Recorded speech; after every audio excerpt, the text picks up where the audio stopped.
નરે સત્સંગી જીવન પ્રકરણ 5 અધ્યાય 39 તારીખ આજે 7 ઓગસ્ટ 2024 આપણે આ અધ્યાયમાં સાધુઓના જે નિયમ તે જોઈ રહ્યા છે. ગઈકાલે આપણે જોયું તો હિત કરનાર એટલે અન્યનું હિત કરનાર એટલે શું છે કે ભાઈ દરેક જીવ પ્રાણી માત્રનું હિત જ ઈચ્છે. મને કરીને બી શ્રીજી મહારાજે કહ્યું એ પ્રમાણે કોઈનું ભૂંડું થાય એવો સંકલ્પ ન કરે.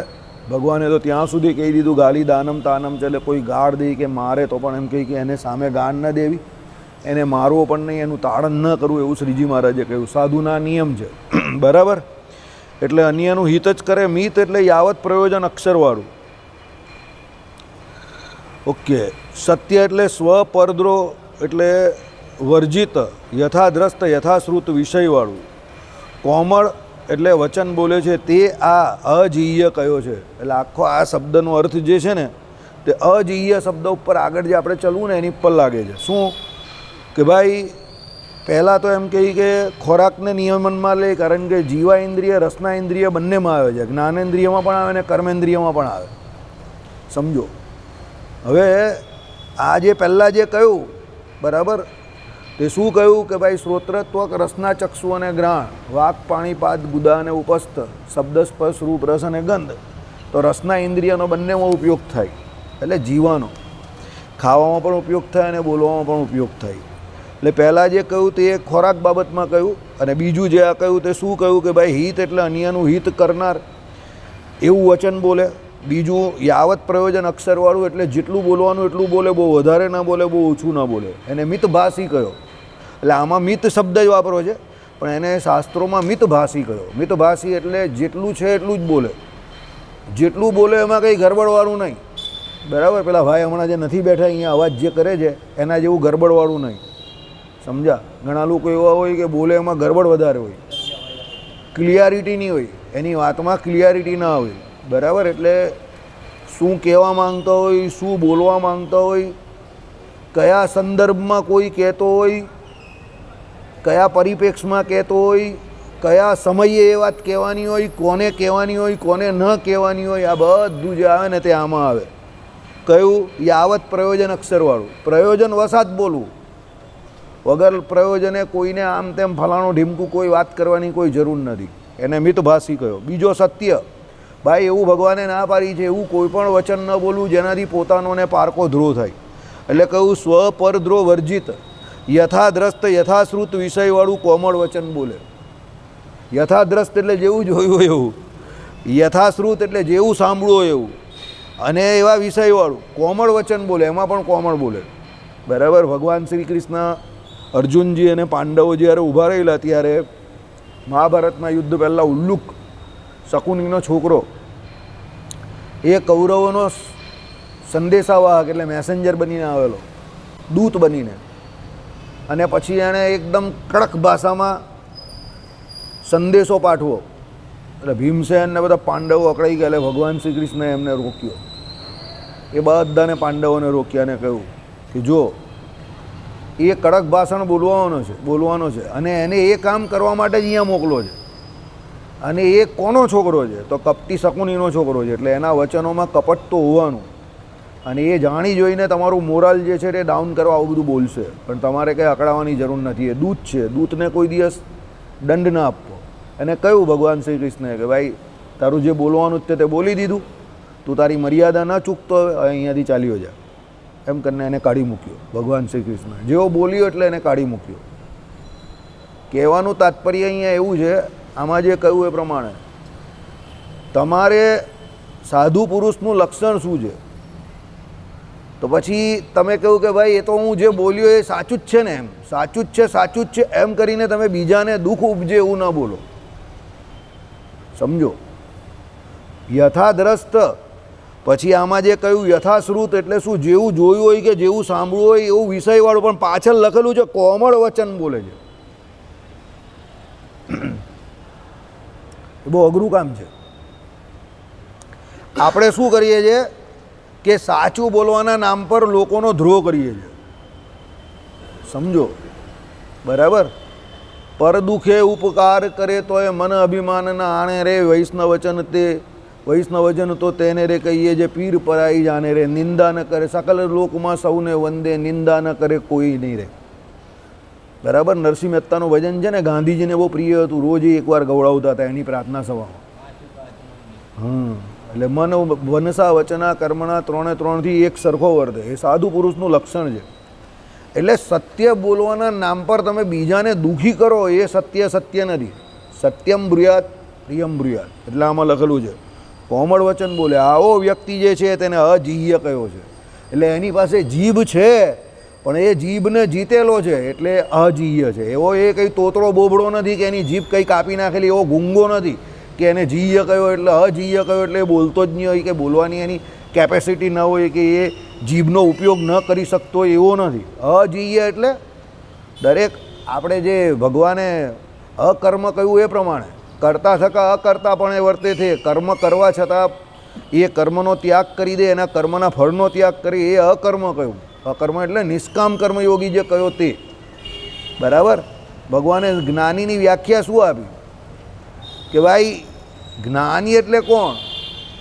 તો જે કોઈ એમ કહી કે બીજા પુરુષો એટલે બીજા જીવો જે કોઈ કર્મ કરે છે, સમજો, એને જાણે છે, નથી કરતા એને પણ જાણે છે. અને સૌથી મોટી વાત, એ કર્મને વિશે નિષ્કામ કર્મયોગી એટલે અકર્મને જુએ છે, એ જ્ઞાની છે. એટલે એ પલાયનવાદી નથી, એ એનું કર્મ તો કરે છે, બીજા જે હોય છે એને પણ એના કર્મને વિશે ઉત્સાહથી પ્રેરણા આપે છે, પ્રેરે છે. પણ બીજા જે કરે અને એ પણ જે કરે, એટલે જે એનું માનતા હોય એવા જે હોય કે એ બધાને એ એવી રીતે પ્રેરણા આપે છે કે બીજા એના કર્મના માર્ગમાં તો રહી, કર્મયોગી બને, પણ કર્મફળમાં આસક્ત ન થાય. એટલે પાછું બીજું એ બંધાયેલા લોકોને પણ જુએ છે, સમજો, મુક્ત લોકોને પણ જુએ છે, એને બધાનું જ્ઞાન છે, એટલે એ નિષ્કામ કર્મયોગી છે, એને બધી ખબર છે, સમજો.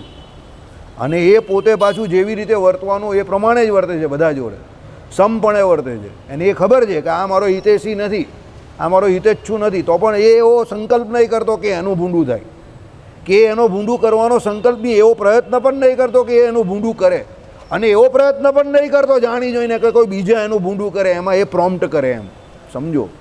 એ નિષ્કામ કર્મયોગી, એને ભગવાને જ્ઞાની કહ્યો. બરાબર. એટલે ઈધર કી ઉધર કરવી કે કોઈને ઝઘડા કરાવવા, બરાબર, કે સાચું બોલીએ છે એમ કરીને પણ કોઈ પણ જીવ પ્રાણી માત્રને દુખવવા નહીં, સમજો. સૌથી મોટામાં મોટો જો કોઈ સત્સંગને વિશે દોષ હોય તો આ જ છે. બીજા જે કોઈ જીવ પ્રાણી માત્રને તમે દુખવો એને કરીને તમે આગળ નહીં આવો. એટલે આમાં આ બધા લક્ષણો જે અજીહ્યના આ બધા લક્ષણો કહી દીધા કે જીવા ઇન્દ્રિયના આ પ્રમાણે જીતવાની છે. આપણી જીભરી બહુ ચાલે, બહુ ગંદુ બોલે આપણે લોકો, બહુ ખરાબ. ગુજરાતી લોકોને બોલવાનું ભાન જ નથી. ગુજરાતી જેટલો ન બોલે એટલો જ સારો, સમજો, કોઈ પણ જગ્યા પર. બરાબર. અમે પહેલાં હિન્દી ભાષીઓ અને બધા જે બહારના લોકો એની જોડે બેસીએ ને તો નવી નવી પેલી તારક મહેતા કા ઉલ્ટા ચશ્મા સિરિયલ નહીં આવતી હતી, એમાં પેલી દયા ભાભી આવતી હતી ને, તો પછી હવે લોકો હકીકત સમજે, એ તો સિરિયલમાં એવું કે ગુજરાતીના ઘરમાં બૈરાઓ બધા અવાજ હોય, એમ લોકોના મગજમાં એવી ઇમ્પ્રેશન થઈ ગઈ કે ગુજરાતીના ઘરના બૈરા એટલે અડધું ઓછું જોઈએ, એમ 19-20 જ હોય, એમ સમજો. આઈડિયા આવ્યો. પછી એ લોકોને સમજાવવું પડે કે ભાઈ એવું નથી, એ તો એક પાત્ર છે. અને ગુજરાતી ભોળા હોય કે ભાઈ કોઈ પણ વ્યક્તિ હોય કે કોઈ પણ આવેલો હોય તો અતિથિ દેવો ભવ એમ કરીને એને જમાડી દઈને એ પાત્ર ગુજરાતી લોકો જેવા ખુલ્લા મનનું બતાવવાનો એણે પ્રયત્ન કરેલો છે. પણ ગુજરાતી ગાંડા નથી હોતા કંઈ, સમજો. પણ લોકોને એવું લાગ્યું કે ગુજરાતી એવા ગાંડા હોય છે એટલે આવું બતાવે છે. બરાબર. એટલે કહેવાનું તાત્પર્ય શું છે કે જ્ઞાની શબ્દનો અર્થ એવો નથી કે ગાંડો છે, સમજજો. એને ખબર છે બધી, એ બધું જાણે છે, સાર અસાર બધાને એ જાણે છે, પણ એ સાધુ પુરુષ છે, બીજા કોઈનું હિત ઈચ્છે છે, ભૂંડું નથી ઈચ્છતો. એટલે લોકો એને ગાંડો સમજે છે. અમારા પેલા અનિલભાઈ કે એ પ્રમાણે તું મને બનાવતો નહીં હતો, હું બની રહેલો હતો, સમજો. અને અમે અમારા જૂના ફળિયામાં આવા ઘણા માણસ જોયા છે, એને ખબર હોય કે એનો માણસ ચોરી કરે તો પણ કરવા દે. બોલ, તમે કાઠિયાવાડી હોય તો ટાંગા બાંગા તોડી નાખે કે નહીં? બોલો. એને ખબર હોય કે એનો માણસ ચોરી કરે તો પણ કરવા દે. એ કંઈ કરવા દે નહીં, એમ કે એનું ઘર ચાલે જ ને, આપણું મળી જાય જ ને, સાંજ પડે ને તેલ પીવા જાય, ચોરી જતો તો ચોરી જતો, એમ. બોલો, વિચાર કરો તમે. આવા માણસ મેં મારા જિંદગીમાં પ્રેક્ટિકલી આંખથી જોયા છે કે જેને ત્યાં ચોરી થતા હોય એને પણ જોયા છે, જે ચોરી કરતા હોય એને પણ જોયા છે.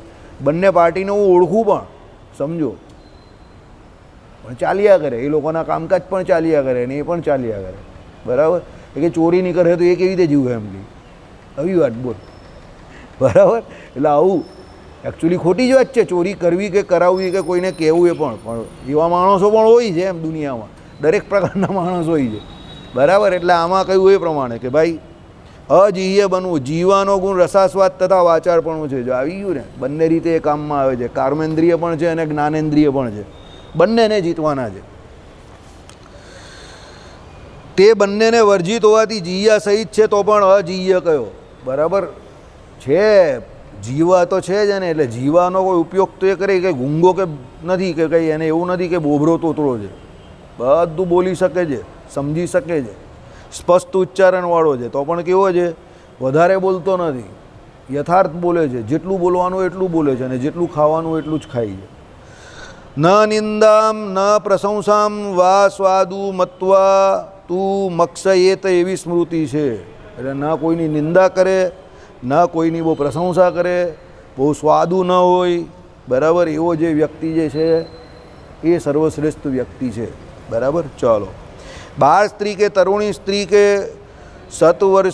વાર્ષિકી એટલે કે વૃદ્ધ સ્ત્રીને જે યતિ નિર્વિકાર હોઈને સંપણે જુએ છે, એટલે બાળ સ્ત્રી અને વૃદ્ધ સ્ત્રીના દર્શનમાં જેમ ચિત્ત વિકારને પામે નહીં, તેમજ તરુણીના દર્શનમાં પણ જેનું ચિત્ત વિકાર પામે નહીં તે પંડક માન્યો છે. સ્વયં પંડકતાએ રહિત છે પણ ઉક્ત રીતે પંડક તુલ્ય હોવાથી પંડક માન્યો છે, બરાબર. એટલે અહીંયા મહારાજે વચનામૃતમાં કહ્યું છે ને કે ભાઈ 3 સ્ત્રી હોય, 8 વર્ષની બાળકી હોય, 16 વર્ષની સ્ત્રી હોય અને 80 વર્ષની વૃદ્ધા હોય, તો 3ને જોઈને જેને વિકાર ન થાય એને ભગવાનનો ભક્ત સાચો માનવો.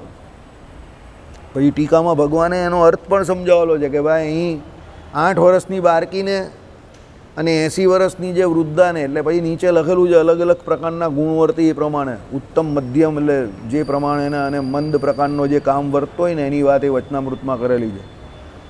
ઉત્તમની એટલે તીવ્ર, આમાં તો ઉત્તમ શબ્દ થોડા આવે. હવે તીવ્ર જેને એમ કહે કે વર્તતો હોય કામ, એટલે એ તીવ્ર જે હોય તે કેવા હોય, તો એને વાસના એકદમ તીવ્ર વર્તતી હોય, તો એને કોઈ પણ સ્ત્રીને જોઈને એમ કે કુભાવ થાય. એ 8 વર્ષની હોય કે 80 વર્ષની હોય, યુવાનને વિશે તો થાય જ, સમજો, બરાબર. અને જેને એમ કહે કે એકદમ મંદ જે છે, સમજો, ઇન્દ્રિયોની ક્રિયા એટલે કામ મંદ વર્તે છે, એને ભગવાને કહ્યું એ પ્રમાણે 8 વર્ષની ને 80 વર્ષનીને જોઈને કંઈ નહીં થતું, પણ યુવા સ્ત્રીને જોઈને એને વિકાર થઈ જાય છે, સમજા. પણ જે હકીકતમાં ભગવાનનો ભક્ત છે એ કોઈ પણ સ્ત્રીને જોઈ, બરાબર, પર સ્ત્રી જેને માતરે, એ બધી સ્ત્રીની અંદર માતાનો ભાવ જોઈ, એવો જે નિર્વિકારી પુરુષ છે, એવો જે નિષ્કામ વર્તમાનને પાળનારો પુરુષ છે, એ ભગવાનનું ભજન કરે અને ભગવાન પણ એને પ્રિય હોય અને ભગવાનને પણ એ પ્રિય હોય.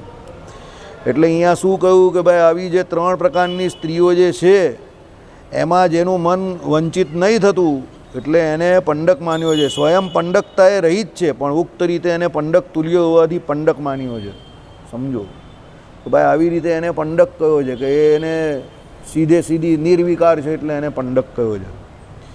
તીર્થ સ્નાન નિમિત્તે કે ભિક્ષા નિમિત્તે કે મૂત્રોત્સર્ગ નિમિત્તે જે યતિનું ગમન યોજન 4 ગાંવ થકી અધિક ન હોય તે પંગુ એટલે પાંગડો કયો છે.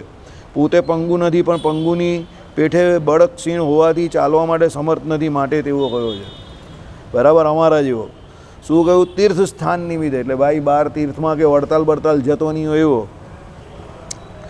એટલે તીર્થ સ્નાન નિમિત્તે લખેલું છે આમાં તો, બરાબર. એટલે તીર્થમાં સ્નાન કરવાનું હોય ને, તમે ગોમતીએ સ્નાન કરવા જાઓ, આ બાજુ ગેલામાં સ્નાન કરવા જાઓ, ગંગાજીમાં જાઓ, યમુનાજીમાં જાઓ. પછી ભિક્ષા નિમિત્તે, બરાબર, ભિક્ષા માટે પેલો સાધુ જતો હોય તે, પછી મળમૂત્રોત્સર્ગ નિમિત્તે જે કંઈ જવાનું હોય તે, એટલે નિમિત્તે જે યતિનું ગમન યોજન એટલે 4 ગાંવ થકી અધિક ન હોય તે પંગો એટલે પાંગડો કયો છે. એટલે જે દૂર જઈને આ બધું કરવાનું, એમ તરત પેલું કહે ને જ્યાં આશ્રમ હોય, જ્યાં રહેતો હોય ત્યાં જ નહીં કરવાનું. હવે બધી ટોયલેટની તે બધી વ્યવસ્થા ઘરમાં થઈ ગઈ કે આશ્રમોમાં થઈ ગઈ. પહેલાં તો બધા જંગલ જતા હતા ને, સમજો, દૂર જતા હતા ને, આશ્રમ થકી દૂર જાય. એટલે કહ્યું કે ભાઈ એવો જે ન હોય એને કેવો કયો, આમાં કયો એ પ્રમાણે એને પંગુ એટલે પાંગડો કયો. એટલે પાંગડો એટલે પાંગડો છે નહીં પણ બુદ્ધિએ કરીને પાંગડો છે, એમ કે પેલું કહીને મારા બાપુજી કહીને હવે જે ખાવાનું જ્યાં ખાય છે ત્યાં જ કરવાનો છે, સમજા. નાના હોય ત્યારે આપણે એમ કહીએ ને કે પપ્પા આ લાગી છે, ખાતા ખાતા લાગી જાય ને નાના છોકરા, તો બાપા કહે કે જા દૂર જઈને કરી આવ, તો કે પપ્પા અહીંયા જ કરી દો, તો કે જ્યાં ખાઈ ત્યાં જ કરવાનો છે એમ, સમજી ગયા? એટલે જ્યાં ખાઈ પીએ કે જ્યાં રહેતા હોય ત્યાં ન થાય. વ્યવહારિક વસ્તુ છે આ, સમજો. હવે એવા આળસુ માણસ એવા હોય કે જ્યાં ખાતા હોય ત્યાં જ એવું કરતા બી હોય, ખાસ કરીને ફોરેનર્સ બધા દેખાય ગોરા પણ બહુ ગંદા. આ આપણા પટેલ લોકોની જે મોટેલ હોય ને એ નામ વાંચે ને બહાર, એ સાલા એટલા નાલાયક કે 2, 3, 5 દિવસ રહી ત્યાં, બધું જલસા કરે ખાઈ પીને, પછી છેલ્લે દિવસે એ લોકો શું કરે ખબર તમને?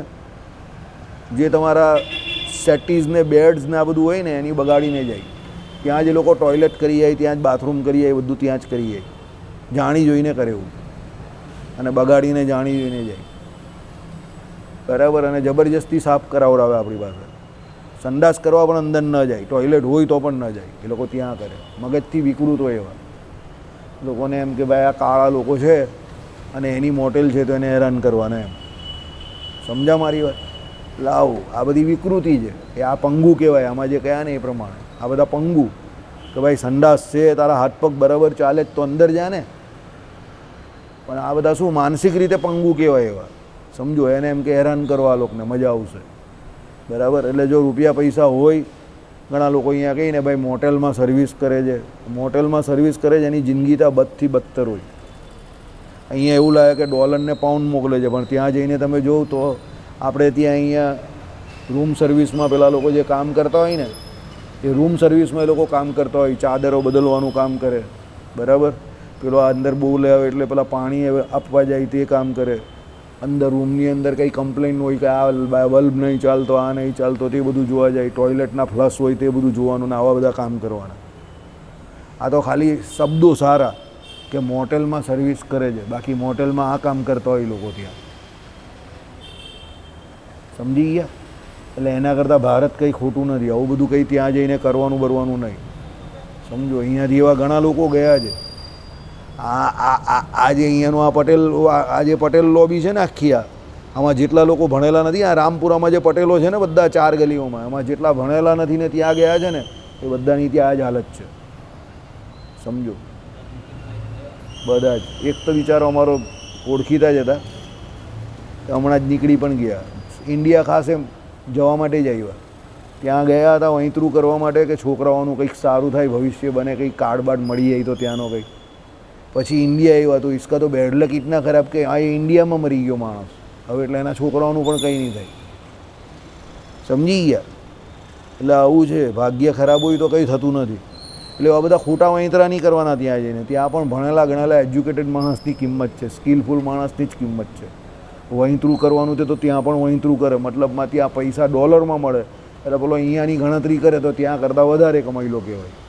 પણ કહેવાય તો અહીંયા જુઓ મજૂર જ, સમજો. તો એ અહીંયા મજૂરી કરે ને ત્યાં મજૂરી કરે, બસ એટલો ફરક. અહીંયા મજૂરી થાય નહીં, કારણ કે લોકોને ખબર પડી જાય કે આવું કામ કરે છે. પણ ત્યાં મજૂરી કરે એટલે અહીંયાના લોકોને ખબર નહીં પડે, એમ થાય કે ભાઈ ત્યાં મોટેલમાં કામ કરે છે. હવે મોટેલમાં શું કામ કરે છે તો પૂછતું, બરાબર. એટલે એવું કામ જરા પણ નહીં કરવું. જો અભિમાન ન સારું, સ્વાભિમાન ન સારું, બધી વાત સાચી છે કે ભાઈ સ્વાભિમાન પણ ન જોઈએ, અભિમાન પણ ન જોઈએ કદાચ તમને. પણ એક વસ્તુ છે, આ ભારત ભૂમિને છોડીને રોજીરોટી માટે જવાની એવી કંઈ ખાસ જરૂર નથી. છેલ્લે શું કરવાનું છે? પેટ ભરણ પૂરતું, પેટ ભારણ પૂરતું તમારે પોષણ શરીરનું જ કરવાનું જ છે. છેલ્લે કરવાનું શું છે? શરીરના પોષણ માટે જ આ બધી મગજમારી છે ને. તો શરીરનું પોષણ અહીંયા પણ ચાલ્યું હશે, પણ અહીંયા ખાલી તમારો અગ્નિ સંસ્કાર પણ થશે ને, ખાલી અગ્નિ સંસ્કાર પણ થશે ને તો ત્યાં કરતાં તમારી ગતિ સુધરી જશે. ત્યાં કોઈ ગતિ નથી, બધા ભૂતળા થાય છે. અવકાશને વિશે વિચાર્યા કરે બધા. પરદેશની ભૂમિ પર મરે, ભોગ ભૂમિ છે ત્યાં. આપણી અહીંયાની આ કર્મભૂમિ છે. અહીંયા તમને હરિભક્તોનો સંગ મળે, સત્સાધુઓનો સંગ મળે, શાસ્ત્રોનો સંગ મળે, ભગવાનનો સંગ મળે, તીર્થો મળે. આટલી બધી વસ્તુ છે, તમે જ્યારે જ્યાં મન ભાવે ત્યાં જઈ શકો છો. આટલી લિબર્ટી કશે નથી. દુનિયામાં 57 મુસ્લિમ દેશ છે. કેટલા? 57. તો બી શેખ હસીના એ ઇન્ડિયામાં આવ્યા. આ હિન્દુ દેશ છે તો એ ઇન્ડિયામાં આવ્યા. પેલા 57 મુસ્લિમ દેશ છે. અને એના દેશમાં પણ મુસ્લિમ છે, તો એ દેશને છોડીને એ ઇન્ડિયામાં આવે છે, પણ પેલા 57 દેશમાંથી કોઈ દેશમાં જતી નથી. શેખ હસીના, સમજો, વિચાર કરો. કેમ? કારણ કઈ? આની પર ભરોસો છે કે અહીંયાના માણસ ખોટું નહીં કરે. સમજો, બહાર તો શું કરે, એને બોલાવે અને એને પણ વેચી નાખે, એના જ શત્રુઓને આપી દે. કરોડો અબજો રૂપિયા મળે વડાપ્રધાનને વેચવાના, વડાપ્રધાનને વેચવાના, ખાલી માહિતી આપવાના પણ કરોડો રૂપિયા મળે. પેલો આતંકવાદીએ તો હાનિયા પેલો, બરાબર, એને ઈરાનમાં માર્યો, પેલો ગાઝા પટ્ટીવાળો જે હતો એને ઇઝરાયેલે ઈરાનમાં માર્યો, અને જે ઘરમાં એ રોકાયેલો એ ને એનો એક ખાલી ડ્રાઈવર, 2 જ જણા હતા, અને એની ઉપર જ પેલા લોકોએ મિસાઇલ મારીને હાનિયા માર્યો, બરાબર. તો ત્યાંનો જ એક માણસ ફૂટેલો હતો એનો. હવે એ માણસ કરોડો અબજોપતિ થઈ ગયો છે અત્યારે. ઇઝરાયેલે એને કરોડો રૂપિયા આપી દીધા હશે ખાલી કહેવાના કે અહીંયા પેલો રહી છે, માહિતી પહોંચાડવાના. સમજો, બરાબર. બાંગ્લાદેશની પાર્લામેન્ટની અંદર વડાપ્રધાનના ઘરમાં ઘૂસીને એના કપડાં બપડા બધું લોકો લઈ ગયા.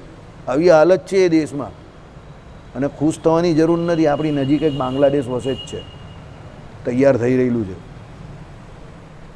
ભવિષ્યમાં આપણા મંદિરને ખતરો છે આખું એક બાંગ્લાદેશના. આમાંથી તમને કહું 25, 30, 35% લોકો વગર સર્ટિફિકેટના હશે, આધાર કાર્ડ વગરના, કા ખોટા આધાર કાર્ડવાળા.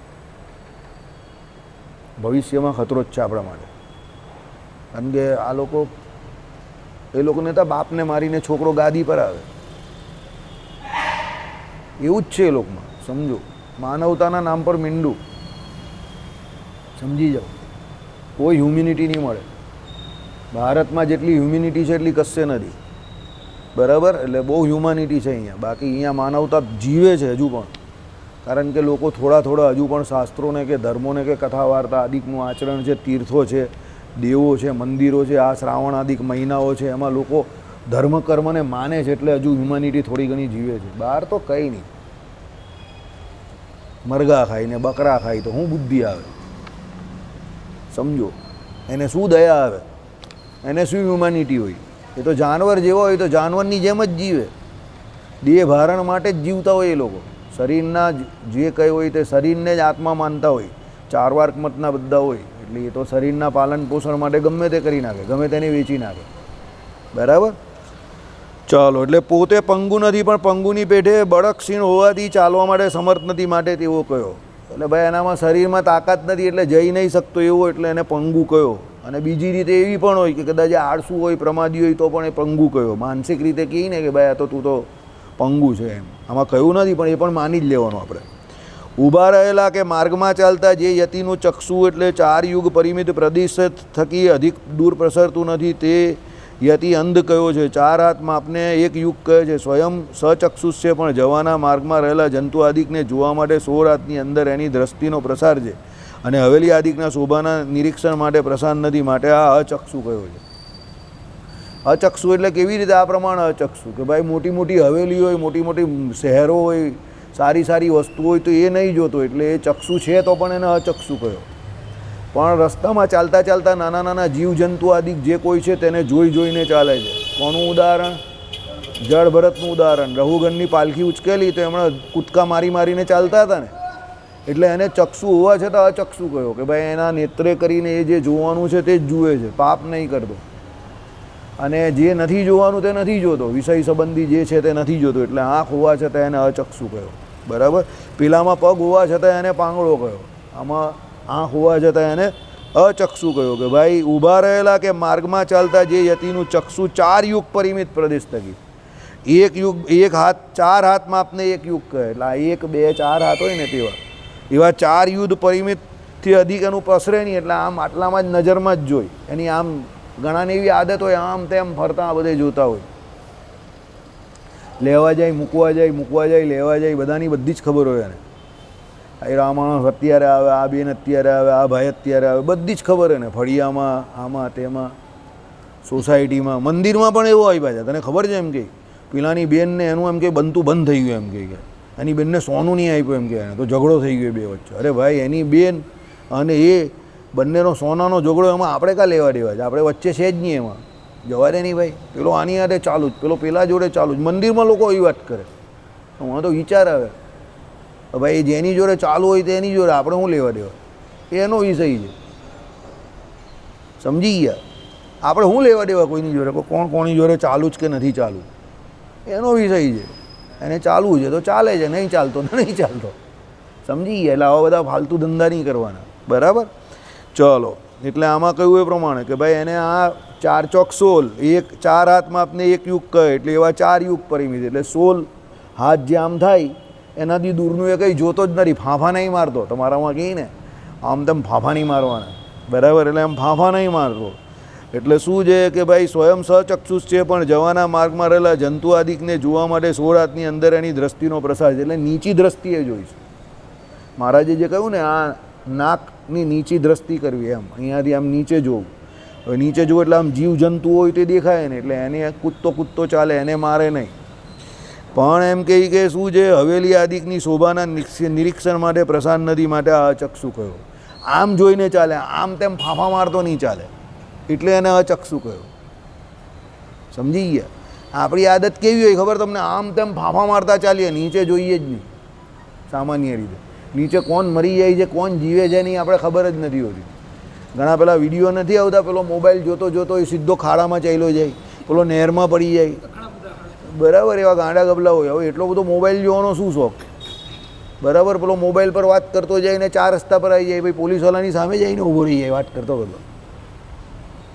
પોલીસવાળો કહે થેન્ક યુ વેરી મચ, મજા આવી ગઈ ને, કેમ છે? એની સામે જ આવી જાય સીધા આમ જ. હવે એમ નહીં બોલાય સાહેબ કે વાત નહીં કરતો, કારણ કે આમ વાત કરતો જ સામે પહોંચી ગયો. એનું ધ્યાન જ નથી, એટલે તમે સમજો જરા પણ. અને રસ્તામાં એને કોઈ બીજો કહી તો પેલા જોડે લડવા માંડે, તારા બાપનું જાય જેમ કહી લે. હવે ભાઈ મારા બાપનું કંઈ નહીં જતું, જે જશે તારું ને તારા બાપનું જ જશે, કે તારી બૈરીનો તું જશે. હા, છોકરીઓ પણ એવી હોય છે ઘણી બધી, આમ અહીંયા ફોન લટકાઈને આમ વાત કરે. હા પાછી હાઈ સ્પીડ પર ધનાઈને આમ વાત કરે પાછા. હવે શું વાત કરે ભાઈ? વાત શું કરતો હોય ખબર? શું બનાવ્યું એમ કે કંઈ નહીં હતું તો ઘરમાં બટાકા બનાવી દીધા, તો બટાકા બનાવવા માટે આટલી બધી વાત ફોન પર લે. હાવ ફાલતુ લવારા. બરાબર? એટલે એવા ધંધા કરવાના નહીં, એવી મગજમારી નહીં કરવાની, સીધા જોયા કરવાનું. લોકોએ કહેલું સ્તુતિ વચન કે નિંદા વચન કે ગયું.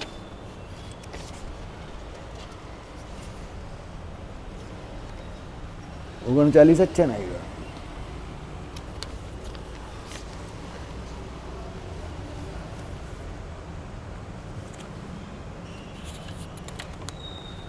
હિત કે અહિત કે મૃદુ કે મર્મભેદંગ વચનને સાંભળીને પણ જે યતિ તેના શ્રવણથી ઉપજતા હર્ષ શોકાદી વિકારે વર્જિત હોય તે બધિર કયો છે. બધિર એટલે ખબર ને તમને? મુખ બધિર કહે ને, બધિર બોલી નહીં શકે તે બધિર, એમ સમજો. હા પેલા, હા બોલી નહીં શકે, સાંભળી નહીં શકે. પેલા આપણા રવિવારે સમાચાર આવે છે, आज नागपुर में 5 आदमी बारिश की वजह से गिर गए, 3 आदमी की नाक टूट गई, 2 आदमी की आँखों में लगा है और बाकी के 5 आदमी उसके बाद खड्डे में गिर गए, 2 आदमी मर गए. એટલે આમ ઈશારો કરે આ પ્રમાણે એમ. પછી કઈ પંજાબ મેં, એટલે એમ કરીને પાઘડી બતાવે, એટલે તમારે સમજી જવાનું પંજાબમાં એમ. બરાબર? એ બેરા મૂંગાના સમાચાર એ જોવાની બહુ મજા આવે. એ આમ કરીને ઈશારો કરે, આમ ઈશારો કરે. બરાબર? એ અહીં તક તો હું પપ્પાને પહેલાં આમ વગર કરતો રહું, પપ્પા આમ કેમ કરે છે? અરે એમ નહીં કરતી, એના ઈશારા કરે છે. હું પપ્પાને પૂછું, પપ્પા આમ કેમ કરે છે? અરે એમ નહીં કરતી. મેં પૂછ્યું એમ જ કરે છે. અરે એમ નહીં કરતી, એ મને કંઈ એ કંઈ બીજું જ કરતી. હું જાણી જોઈને હું પપ્પાને આવું બતાવું એમ કે તું આલા અળવિતરો માણસ છે એમ કહી. બરાબર? સમજી ગયા? એ લોકો આમ કરે જોરદાર, બધા ઈશારા હારા કરે. એટલે બધિર માણસની એ ભાષા છે, સમજો. એટલે આને બધિર એટલે શું? બેરો અને મૂંગો, મુખ બધિર જે કહીએ ને તે. એટલે શું છે કે ભાઈ કોઈ ગમે તે બોલે, એણે કંઈ સાંભળવું જ જોઈએ એવી રીતે. હવે એને પેલો બેરો એને કંઈ સંભળાય નહીં ને, એને બધિર કહ્યો. બેરાને એકચ્યુઅલી તો બધિર કહ્યો. એટલે પેલો કંઈ ગમે તે બોલે પણ એ કંઈ સાંભળે જ નહીં એમ, બરાબર. એટલે બેરોય ને હા હા હા કાંઈ નહીં, ચાલ જવા દે, બરાબર. હા, એટલે સાંભળીને પણ જે યતિ તેના શ્રવણથી ઉપજતા હર્ષ શોક આદિ વિકારે વર્જિત હોય તે બધિર એમ. એટલે એ સાંભળે છે પણ નથી સાંભળતો એવો, એટલે બહેરા જેવો છે, એટલે એને બધિર કહ્યો. આ ભાઈ જે મુખ બધિરને એ કહે તે મૂંગો બેરો બેવ, બરાબર. પણ મૂંગાનું તો આગળ આવી ગયું, જીવાવાળું અજીયા આવ્યું ને, એટલે આ બધિર એટલે બેરો, બરાબર. એટલે બધિર કહ્યો એને, બરાબર. ચાલો પછી વિકારના હેતુભૂત વિલક્ષણ સ્પર્શ ગંધાદિકના સાનિધ્યમાં પણ તે જે યતિ વિકાર વર્જિત જીતેન્દ્રિય હોઈને અજ્ઞવત ઇન્દ્રિયો વિષયોને નહીં જાણતા બારની પેઠે વર્તે છે તે આ મુગ્ધ કયો છે. એટલે મુગ્ધ કોને કયો સાંભળો. સ્પર્શ ગંધાદિકના સાનિધ્યમાં પણ તે યતિ વિકાર વર્જિત, એટલે સારો સ્પર્શ કરે, શબ્દ સ્પર્શ રૂપ રસ અને ગંધ, એટલે સારો શબ્દ સાંભળે કે સારો સ્પર્શ કરે, સારું રૂપ કે સારું રસ કે સારું ગંધ, આમાંથી કંઈ પણ હોય તો શું કહ્યું કે જીતેન્દ્રિય હોઈને અજ્ઞવત ઇન્દ્રિય વિષયોને નહીં જાણતા બારની પેઠે વર્તે છે. એટલે એટલો બધો એ જીતેન્દ્રિય હોય કે ઇન્દ્રિયો એના વિષયમાં વર્તે જ નહીં એની, એટલે જગત સંબંધી વિષયમાં. કેવી રીતે? તો જેમ બહુ નાનું બાળક હોય અને એને કંઈ ખબર નહીં હોય ને, નાનું બાળક હોય તે કેવું અજ્ઞ હોય, મુગ્ધ હોય, એને ખબર જ નહીં હોય. એટલે નાના બાળકને એની માતાએ સાચવવો પડે. ગરમ પાણીમાં દાજી જાય ઘણા છોકરાઓ નાના, કારણ કે એને ખબર જ નથી કે આ ગરમ પાણી છે.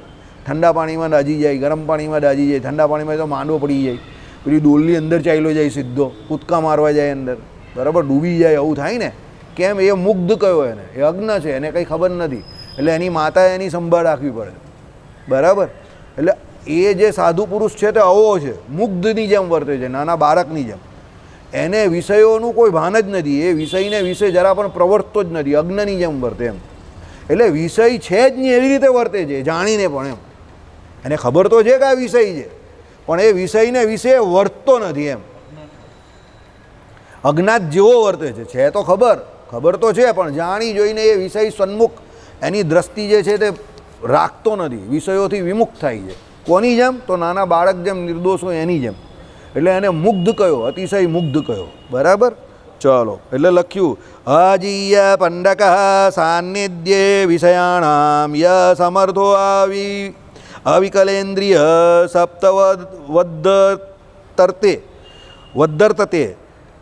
વદ્દર્તતે નિત્યમ સ ભિક્ષુર્મુગ્ધ ઉચ્ચયતે એમ નારદ પરિવ્રાજ કોપનિષદમાં કહ્યું છે. ઉપનિષદમાં જ આ બધું આવે, તત્વજ્ઞાન. સમજો, તત્વજ્ઞાન મૂળ બધું ઉપનિષદમાં જ આવે. ઉપનિષદ બધા બહુ ગુહ્ય છે, અને ઉપનિષદમાં આવું બધું આળું તેડું બહુ લખેલું હોય. ઉપનિષદમાં જે લખેલું હોય ને એને તમારે બુદ્ધિથી સમજવાનું હોય, સમજો, બરાબર. ઘણા લોકો કેવો હોય કે ભાઈ શોધવામાં તો બહુ એક્સપર્ટ હોય, R&D બહુ જોરદાર હોય, અને પછી R&D કરીને શોધીને પુસ્તકમાં જે લખેલું હોય તે બધું બોલી શકતા હોય, પણ એનો મર્મ શું હોય તે સમજાવી ન શકે. ઉપનિષદ એ જ વ્યક્તિ સમજાવી શકે, કેશુ સ્વામી જેવો, કે જેને એનો મર્મ જે છે તે ખબર હોય. ઉપનિષદ સમજવા બહુ અઘરા છે. આજથી લગભગ 35 વર્ષ પહેલાં ટીવી પર દૂરદર્શન હતું ને, ત્યારે મારા ખ્યાલથી આવી જ કોઈ સિરિયલ આવતી હતી જે બહુ માર્મિક હતી. ઉપનિષદ કે એવું કંઈક એનું નામ હતું, ઉપનિષદ કે એવું જ કંઈ નામ હતું, કંઈ સારું જ એનું નામ હતું, અને બહુ માર્મિક હતી એ. એટલે તમે જુઓ ને આખો એપિસોડ પૂરો થઈ જાય તો પણ તમને ખબર જ નહીં પડે કે એમાં શું કહેવા માગે છે, સમજો, બરાબર. એટલે ઉપનિષદમાં શું છે? તત્વજ્ઞાન છે. એટલે એમાં શું છે કે શોર્ટમાં કહ્યું હોય પણ એની અંદર બહુ અર્થ હોય, બહુ મોટા અર્થ હોય, સમજો. આ પણ ઉપનિષદનું તૈત્રીય ઉપનિષદના વાક્યો છે. આમ આખા જ્ઞાનના પ્રસરણની વાત છે. દેહથી શરૂ થાય છે, પછી અંતઃકરણમાં, એટલે ઇન્દ્રિયો પહેલાં જે હોય તે, પછી અંતઃકરણની વાત છે, પછી જીવાત્માની વાત છે, અને પછી છેક છેલ્લે પરમાત્મા આનંદમય બ્રહ્મની વાત છે. તો આ ઉપનિષદની વાત છે, એટલે એમાં આવવું જોઈએ. એટલે એમાં મર્મ રહ્યા હોય. એ મર્મને સમજવા માટે તમારે ઉપનિષદોને ગુરુ પાસે વ્યવસ્થિત ભણવા પડે, સમજો. આનો મર્મ જે છે તે છેલ્લી બેન્ચમાં પાસ થયેલા વિદ્યાર્થીનું કામ નથી. સર્ટિફિકેટ મળેલું છે, પણ ઉપનિષદના અર્થને સમજાવવા જેવા છે તેવા. દાખલા તરીકે આમાં આનંદમય બ્રહ્મ, તો મય શબ્દનો અર્થ એવો થયો કે મય એટલે ભાઈ વિકાર, તો પરમાત્મામાં પણ મય લાગી ગયો તેમાં વિકાર નથી, એને એમ કહ્યા છે આનંદમયમાં, બરાબર. તો એ પરમાત્મા કેમ વિકાર નથી, એને એમાં મય શબ્દનો અર્થ વિકાર કેમ નહીં થતો? તો એ પેલો જે વ્યક્તિ 75% વિદ્યાર્થી છે એને જે ખબર પડે, પાસ થનાર વ્યક્તિને એને ખબર પડે. સમજ્યા? ક્લાસમાં વિદ્યાર્થી બધા હોય, પણ જે બહુ ધ્યાનથી ભણ્યો હોય, રસથી ભણ્યો હોય, ખાસ કરીને એન્જિનિયર ઘણા બધા છે, પણ સૌથી વધારે ભૂખે એન્જિનિયર જ મરે અત્યારે. એન્જિનિયર ભૂખે કેમ મરે છે? એ સ્કિલફુલ નથી એટલે ભૂખે મરે છે. બાકી સ્કિલફુલ એન્જિનિયર હોય તો કોઈ દિવસ ભૂખે નહીં મરે, કારણ કે એન્જિનિયરમાં ડિગ્રી કામની નથી. એ કેવો એન્જિનિયર છે તે કામનું છે. એની જે વસ્તુ જે ભણેલો છે તે એનામાં એની લાઈફમાં એપ્લિકેબલ થાય છે કે નહીં. હમણાં ભગવત માન એક વાત બહુ સરસ બોલેલા, CM ઓફ પંજાબ, બરાબર. A² into B² is equal to 2AB, sine theta cos theta. ये लाइफ में कभी भी किसी कॉमन आदमी को पढ़ने के बाद काम में नहीं आता. 2 केले लेने बाजार में जाएगा तो बोलेगा कि 2 साइन थीटा दे दे, 2 कॉस थीटा दे दे. A² is equal to B² is equal to 2AB. ये क्या काम में आता है इनके? और सबसे ज़्यादा दिमाग का दही यही करता है इनके जब पढ़ाई होती है तब. सामान्य रीते जोजो छोकरो ज्यां सुधी अंकगणित बनतो होय, भणता होय ने, એટલે જ્યાં સુધી તમે જોજો એકડા બગડા આવડતા હોય ને ત્યાં સુધી ગણિત બધાને આવડે. જેવું ABC ચાલુ થાય ને એટલે બધાના પોટલા આમ તેમ રાજા રમવા માંડે. समझो? એટલે एक होशियार मानस बोलेलो, मैथ्स में ABCD का क्या काम है? ये ABCD क्यों आ गई मैथ्स के अंदर? मैथ्स में तो 1 2 3 4 आना चाहिए. तो ABCD अपने किस काम की नहीं है? ABCD काम में है तो वो इंग्लिश में काम की है, उसकी मैथ्स में क्या ज़रूरत? तो जब से वो ABCD आई तब से हमने मैथ्स छोड़ दिया. समझो? અને બીજી એક કડવી સચ્ચાઈ કહું, જો જે ભણેલા છે ખોટું નહીં લગાવતા. હું પણ ભણેલો છું, મેથ્સનો જ વિદ્યાર્થી હતો, પણ ખોટું નહીં લગાડવા જેવું. જે A² B² ભણેલા છે એ બધા નોકરી કરે, અને જે એકડો બગડો ભણીને છોડી દે એ બધા વેપાર કરે. આ કડવી સચ્ચાઈ છે. એ બધા એન્ટરપ્રિનર હોય. કેમ? એને જેટલું ગણતરીમાં લાઈફમાં કામનું છે એ જે ભણ્યો, A² B²ની માથાકૂટમાં નહીં પડ્યો, ટાઈમ નહીં બગાડ્યો. એને ધંધો કરવાનો કે ભાઈ 10 રૂપિયાની વસ્તુ 15માં કેવી રીતે વેચાય એ શીખી ગયો. 5 રૂપિયા નફા આપનો ગણનો, મેન્ટેનન્સ તો 1 રૂપિયો, તો 4 રૂપિયા આપણે આવી ગયા. બસ એ જિંદગીનો મેઇન થંબ રૂલ શીખી ગયો. A² B²ના ચક્કરમાં પડ્યો જ નહીં. એટલે પછી એના મગજમાં એ જ ગણતરી ચાલુ થઈ ગઈ કે 15ના 20 કેવી રીતે થાય, 20ના 25 કેવી રીતે થાય, ને 25ના 50. અને પેલો A² B² ને કાનો કાં આગળ નીકળી જાય. પછી છેલ્લે કોઈને ત્યાં નોકરી કરશે, કાં કોઈ કોલેજમાં પ્રોફેસર થશે અને બીજાને ભણાવશે. આવી રીતે. સાચી વાત કહું છું ને? એટલે ભણતર કેવું જરૂરી છે? સ્કિલફુલ ભણતર જરૂરી છે. તમારા છોકરાને કે જે કોઈ હોય એને ભણાવો તો કેવું ભણાવો? એનામાં સ્કિલ ડેવલપ થાય, એનામાં આવડત જે હોય તે ડેવલપ થાય. એને એવી રીતે ગોખણપટ્ટીવાળું નહીં ભણાવવાનું. સમજો? દાખલા તરીકે અમારી વાત કરીએ, અમારી આ બાજુ સાયન્સ કોલેજ ને આ બાજુ આર્ટ્સ કોલેજ. આ 1990 92 વાત કરું તો આર્ટ્સ કોલેજનો કોઈ પણ સ્ટુડન્ટ સાયન્સ કોલેજમાં નહીં આવે. કોઈ આવવા જ નહીં દે ને. એ આવે એટલે તરત જ ભગાવી દે. ચાલે આર્ટ્સ કોલેજનો, ચાલ ભાગ અહીંયાથી, એમ કે ભગાવી જ દે. એની વિચારની કોઈ વેલ્યુ જ નહીં. અને સાયન્સ કોલેજનો કોઈ પણ સ્ટુડન્ટ, કોઈ ગમે એવો હોય, પણ આર્ટ્સ કોલેજની આજુબાજુ આંટો મારવા નહીં જાય. કેમ? કોઈ જોઈ જશે તો ઇમ્પ્રેશન બગડી જાય, કાલે આર્ટ્સમાં ભણે છે. સમજ્યા? આ રિયાલિટી. કોમર્સ કોલેજમાં એનો કોઈ કાકાનો છોકરો કે માસીનો છોકરો ભણતો હોય, કોઈ પણ હોય, તો સાયન્સ કોલેજનો સ્ટુડન્ટ હોય તે શું કહે? તું કોલેજની બહાર ઊભો રહે છે, બહાર આવે, અંદર નહીં આવે.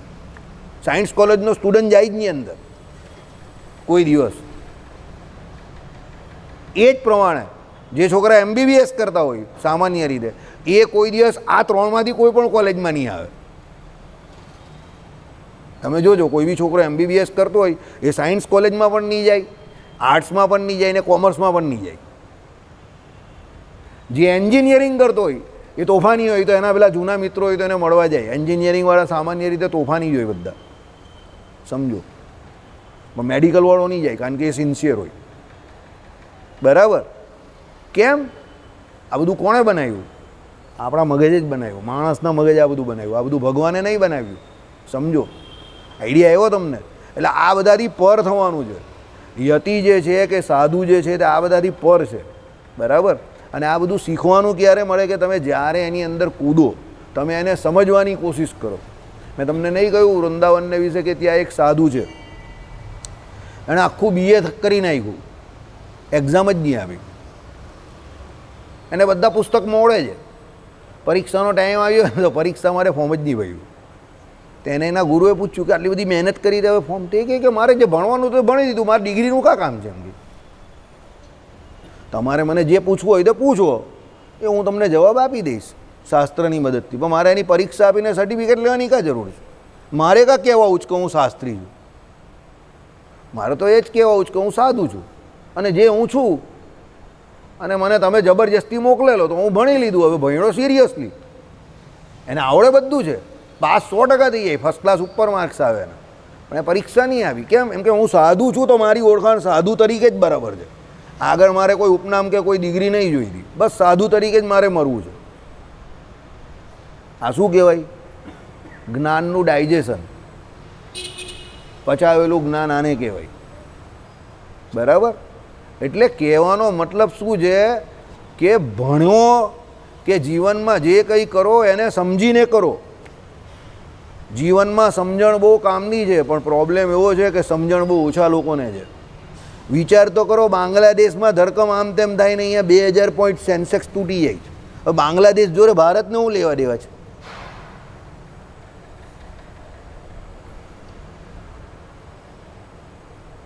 બાંગ્લાદેશ જોડે આપણે કોઈ લેવા દેવા જ નથી, તો પણ ત્યાં તોફાન થાય જ નહીં, અહીંયા 2000 પોઈન્ટ તૂટી જાય જ માર્કેટ. તમે સમજો, બરાબર. ન કરે નારાયણ, આપણે નથી ઈચ્છતા, પણ આ જો કોઈ એવા દેશની ચાલ હશે કે એક એક કરીને ભારતની બાજુના જેટલા નાના દેશ છે એને એ કંટ્રોલ કરતું હશે, ભવિષ્ય ઠીક નથી આપણું. તમે જુઓ, બધા 1.5 વર્ષ પહેલાં શ્રીલંકામાં આ પ્રમાણે આર્થિક કટોકટી આવેલી, એના પછી નેપાળમાં મગજમારી થઈ, અત્યારે બાંગ્લાદેશમાં થઈ. ભારતની આજુબાજુના જેટલા પણ નાના નાના દેશ છે એને કોઈ બગાડી રહેલું છે ને એમાં કોઈ એવી માથાકૂટ ઘુસાડી રહેલું છે. એટલે ભવિષ્ય સમજીને રહેજો, બરાબર. ભવિષ્ય બહુ ઠીક નથી આપણું. આ જે કંઈ થઈ રહ્યું તે બરાબર નહીં થઈ રહ્યું. હુમલો જ થાય આમાં. તો આ પ્રજા તો હુમલો જ કરે, સીધું પાર્લામેન્ટ પર જ હુમલો કરે, વડાપ્રધાનના ઘર પર જ હુમલો કરે. એ લોકોને કોઈ કાયદો કોઈ લો લાગતો જ નથી. અફઘાનિસ્તાનની અંદર અમેરિકા જેવું, અમેરિકા થાકી ગયું ને 20 વર્ષે અને છોડીને ચાલ્યું ગયું ને, અને જે 2000ની સાલમાં રાજ હતું તે જ રાજ પાછું થઈ ગયું ને. બાંગ્લાદેશમાં પણ એવું જ થઈ જવાનું, અને પાકિસ્તાનમાં તો ઘણીવાર થઈ ગયું જ, નામ પૂરતી જ લોકશાહી છે. સમજો. એટલે અત્યારનો સમય બહુ સારો ચાલે જ, ભજન કરી લેજો, બરાબર. પણ જાગતા ભજન કરજો, ઊંઘમાં ભજન નહીં કરતા. જાગૃત રહેવાની બહુ જરૂર છે, બરાબર. હા, ચાલો. આ અજીયાદિક જીવાદિક એના લક્ષણો, એટલે અજીવાદિક જે લક્ષણો તે જાબાળ સ્મૃતિને અનુસારે કયા છે. આ સ્મૃતિ છે ભાઈ, જાબાળ, મહર્ષિ જાબાલ હતા ને, તે જાબાળી રામચંદ્ર ભગવાનના વખતે હતા. બધાથી વિરુદ્ધ, હે, વશિષ્ઠ અને બીજા બધાથી જુદું જ બોલે મહર્ષિ જાબાલ. હે, હા, તો નાસ્તિક જ હતા ને મહર્ષિ જાબાલ, બરાબર. એ કોઈ એમાં માનતા જ નહીં હતા. એ તે સમય પર જે કહ્યું એમાં જ માનતા હતા. એ રામચંદ્ર ભગવાનને આ બધો વનવાસ ને એ બધું એ નહીં માનતા હતા. એ કે એવું બધું કંઈ આવ્યો નહીં, તમારે જાતે જે કરવું હોય તે જ કરવાનું એમ. ચાલો, એને કોઈ વાક્ય કે કોઈ વચન કે એમાં વિશ્વાસ જ નહીં હતો, બરાબર. હા, તમે સમજતા નથી હજુ, તમે લોકો પોઈન્ટ ઓફ વ્યૂ તમે હજુ પણ નહીં સમજતા, લાઈફનો પોઈન્ટ ઓફ વ્યૂ. સનાતન સંસ્કૃતિએ 2 નાસ્તિક દર્શનને પણ ભણાવવામાં અહીંયા આવે છે. સમજો, 4 આસ્તિક દર્શન છે ને 2 નાસ્તિક દર્શનને પણ ભણાવવામાં આવે છે. એટલે નાસ્તિક દર્શન પણ છે આપણા માટે બરાબર નથી, પણ નાસ્તિક દર્શનની દુનિયામાં હયાતી તો છે, અને દુનિયામાં નાસ્તિક લોકો પણ રહેવાના જ છે. પહેલાં પણ હતા અને અત્યારે પણ છે જ. સમજો, વેદ વિરુદ્ધ વર્તનારા પહેલાં પણ લોકો હતા અને અત્યારે પણ છે. હા, એની ગતિ પછી એ પ્રમાણે થશે અને તમારી ગતિ તમે જે પ્રમાણે વર્તો એ પ્રમાણે થશે. પણ આમાં બીજા જે પણ કંઈ કરે છે એમાં તમારે કંઈ માથું મારવાની જરૂર નથી. આ બધું અનાધિકારથી ચાલતું જ રહેવાનું છે. કોઈ સુધારી શક્યો નથી ને કોઈ સુધારી શકવાનો નથી. વૈશેષિકો કેવું કે નૈયાયિકો તો તમે કેવું બરાબર, કે પછી આ બાજુ તમે પહેલાં મીમાંસકો કેવું કે સાંખ્ય અને યોગ કેવું, તેમાં વૈશેષિક નૈયાયિક તમે જે કંઈ કેવું છો તે, આ બાજુ પેલા જૈનો તમે જે કંઈ કેવું છો તે આ બધા નાસ્તિક જ છે, સમજો. પણ તો પણ એને સનાતન સંસ્કૃતિના 6 દર્શનની અંદર લીધા છે ને, અને એ 6 દર્શનને સત દર્શન આચાર્ય કોઈ બનવા જાય તો ભણવા તો પડે જ છે ને. તો એને સંસ્કૃતિની અંદર લીધા હોય તો જ ભણવા પડે ને. હિન્દુઓની અંદરની કેટેગરીની અંદર જૈન અને આ લોકોની શીખ જે છે એ બંને પરંપરાને શાખાઓને પણ લીધી છે. હિન્દુ પરંપરાની જ બ્રાન્ચીસમાં લીધી છે. એમાં જૈન જે છે સમજો કે જૈન કેવી શાખા છે? નાસ્તિક શાખા છે, કર્મને નથી માનતી.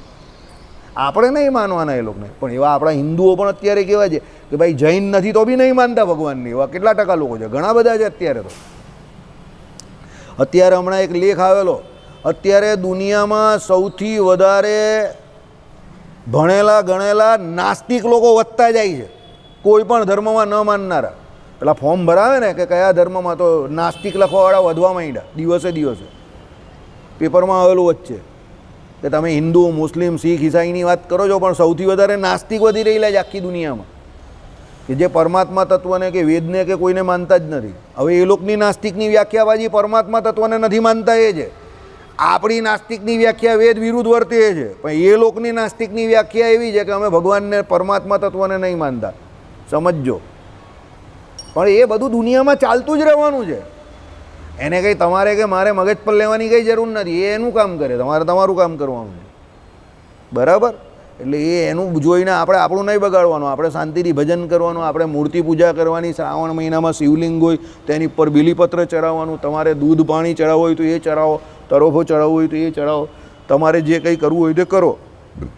મહારાજે કહ્યું ને, વિષ્ણુ શિવ ગણપતિ પાર્વતીને સૂર્ય, આ 5 દેવને પૂજ્યપણે માનવાના. ગોપાલ પેલું બ્રાહ્મણનું પૂછી લેજે, એમને ઇન્વિટેશન આપી દીધા ને 100 ને પેલા 18 તારીખ વાળું. સમજી ગયા? એટલે એ તો દુનિયામાં ચાલતું જ રહેવાનું છે. ભગવાન આવે તો પણ ચાલતું હોય, ભગવાન જાય તો પણ ચાલે. શ્રીજી મહારાજ હતા ત્યારે પણ જૈનો હતા, શ્રીજી મહારાજ હતા ત્યારે પણ શુષ્ક વેદાંતી હતા, શ્રીજી મહારાજ હતા ત્યારે પણ શક્તિપંથી હતા, શ્રીજી મહારાજ હતા ત્યારે પણ કુડાપંથી હતા જ ને. સમજો, નાસ્તિક હતા, આ બધા હતા જ ને. બરાબર? કોલવાળા, કોલ મતવાળા હતા તો ખરા જ ને. એટલે એ બધા રહેવાના છે દુનિયામાં. એ કંઈ હાવ કોઈ સમૂળો એનો નાશ નહીં થઈ જવાનો કોઈના કહેવાથી કે કોઈના કંઈ કરવાથી.